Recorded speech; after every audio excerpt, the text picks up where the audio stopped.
Welcome to our channel. Today we how to back up your credit card transactions with Monarch Money step by step clearly.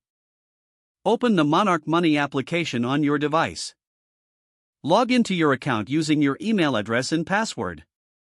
Once logged in, navigate to the Transactions tab in the main menu. Select Add Account to start linking your credit card for transaction backup.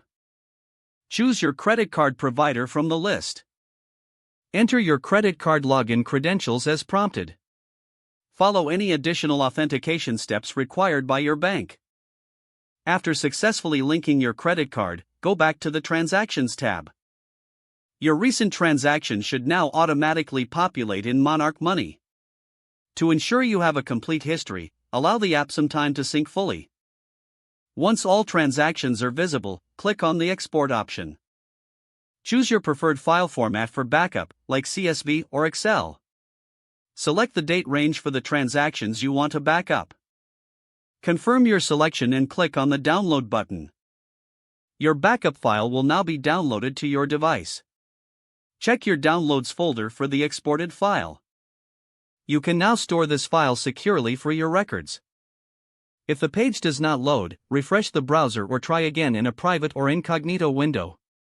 Make sure you are using the correct email address, then retype it carefully to avoid small typos.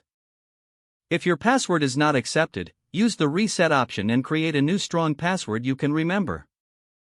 Check your spam folder for verification or security emails, then complete any requested confirmation steps.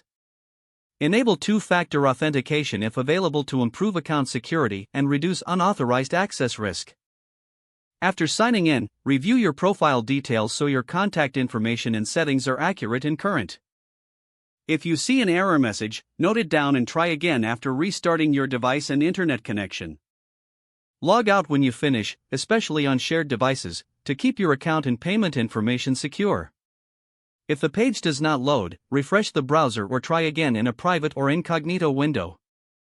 Make sure you are using the correct email address, then retype it carefully to avoid small typos.